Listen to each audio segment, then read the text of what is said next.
your fingers step aside. Are gonna start to unravel, and it just gets really messy when you use hair that has blunt cuts on the ends. So tip number one, make sure the ends are feathered and the hair is stretched. It looks like I'm getting a little ahead of myself. As you can see on this part of the video, I've already gripped her hair at the root and I'm starting to braid down. This is tip number two. Don't braid too tight. Um, Box braids are beautiful. Braids are beautiful.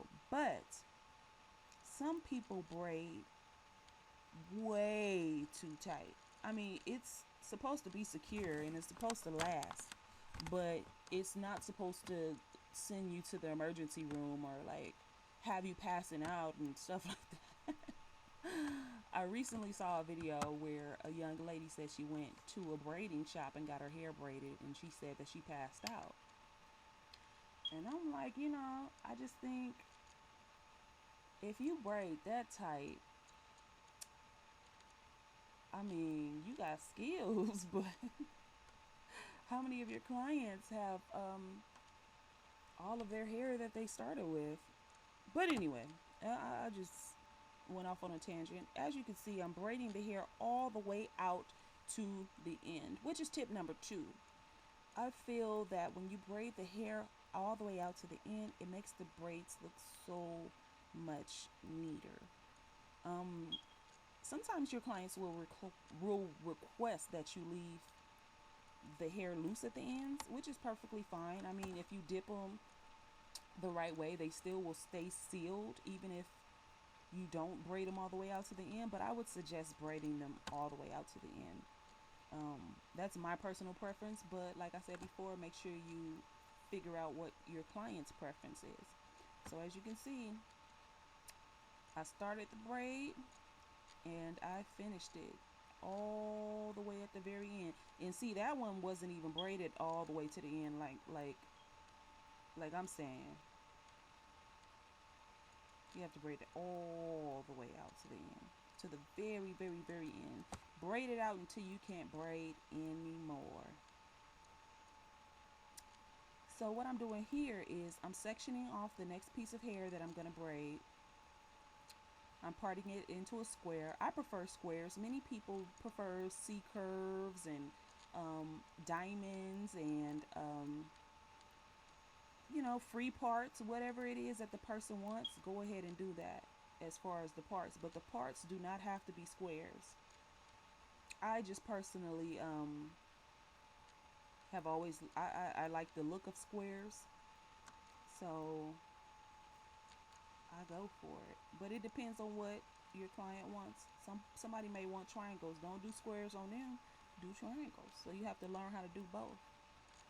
So make sure your parting game is okay. That's tip number three right there. Make sure you know how to part the hair without breaking it. Be very careful. That's another big tip. When you're combing through or parting your client's hair, make sure you detangle it first so that you're not ripping the person's hair out from the root. Oh, another tip. So what is this, like tip number five? Make sure that your client is aware of any products that you're using on their hair, which is a very important tip. Um, I always ask if there is a specific type of oil or whatever they want to use. I don't just start putting grease on their hair because I use grease on my hair. Some people get their scalp will flare up if you use the wrong kind of grease, or they may have an anaphylactic shock on you or something. So always be very mindful of that. So as you can see, I took that section of hair and I split it into three smaller sections. And now I'm going to take the easy braid hair and I'm going to divide that into three equal sections as well.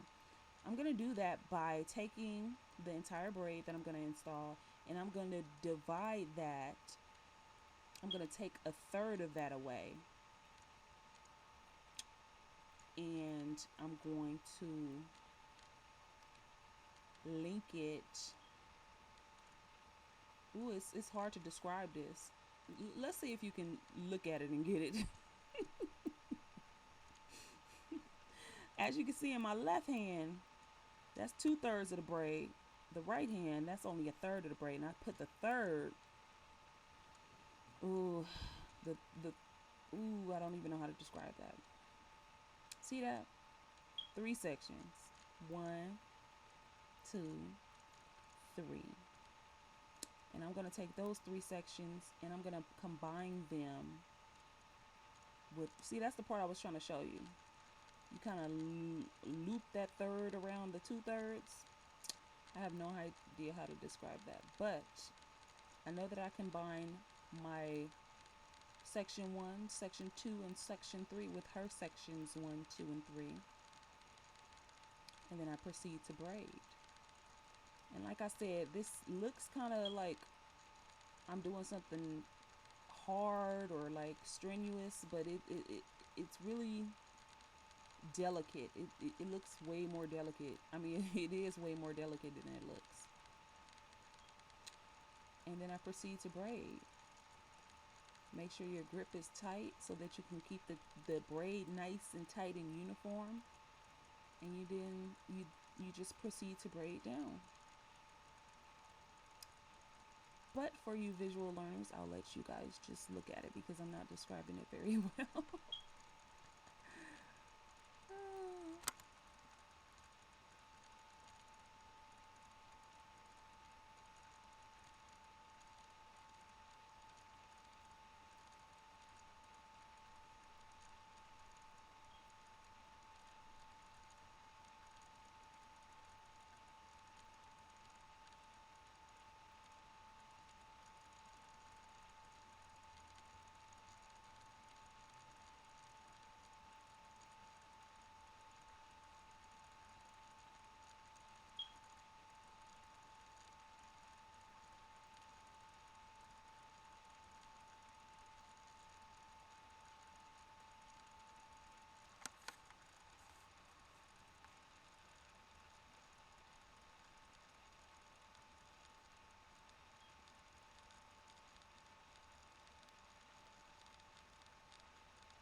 Oh, she do got new pictures on Facebook.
Okay, well, thank you so much for watching. I hope you really enjoyed this video.